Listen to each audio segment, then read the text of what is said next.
जय श्री कृष्ण। हिंदू कैलेंडर के अनुसार फाल्गुन महीने की पूर्णिमा पर होलिका दहन किया जाता है। होलिका दहन यानी होली से जुड़ी कुछ पौराणिक कथाएं और मान्यताएं हैं। उन्हीं में से एक है होलिका और प्रहलाद की कहानी। पौराणिक कथाओं के अनुसार सतयुग में एक अति पराक्रमी दैत्य राजा था, हिरण्यकश्यप। हिरण्यकश्यप के भाई हिरण्याक्ष का भगवान विष्णु ने वराह अवतार लेकर वध किया था। इस कारण हिरण्यकश्यप उन्हें दुश्मन मानता था। हिरण्यकश्यप का विवाह कयाधु से हुआ, जिससे उसे प्रहलाद नामक पुत्र की प्राप्ति हुई। हिरण्यकश्यप ने मनचाहे वरदान के लिए ब्रह्मा जी की तपस्या शुरू की। इस दौरान देवताओं ने उसकी नगरी पर आक्रमण कर दिया और वहां अपना शासन स्थापित कर लिया।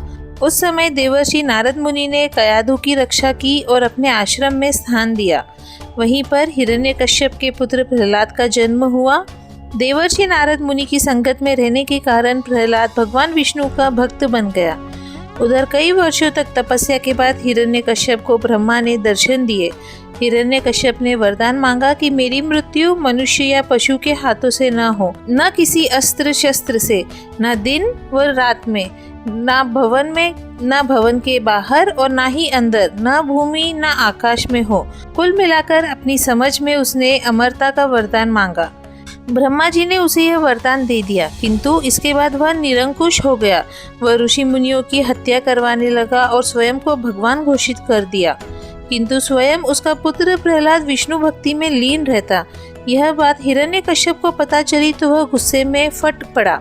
बार बार समझाने के बाद भी प्रहलाद ने जिद नहीं छोड़ी तो उसने उसे मारने का फैसला किया। हिरण्यकश्यप ने प्रहलाद को पहाड़ से नीचे गिराया, हाथी के पैरों से कुचलने की कोशिश की, लेकिन भगवान विष्णु की कृपा से प्रहलाद बच गया।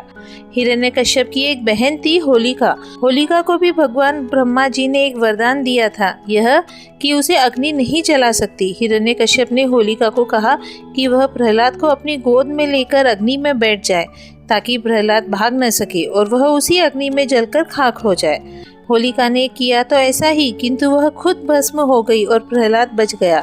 कहा जाता है कि होलिका के एक वस्त्र में न जलने की शक्तियाँ समाहित थी, किंतु भगवान विष्णु की कृपा से चली तेज आंधी से वह वस्त्र होलिका से हटकर प्रहलाद के शरीर से लिपट गया था।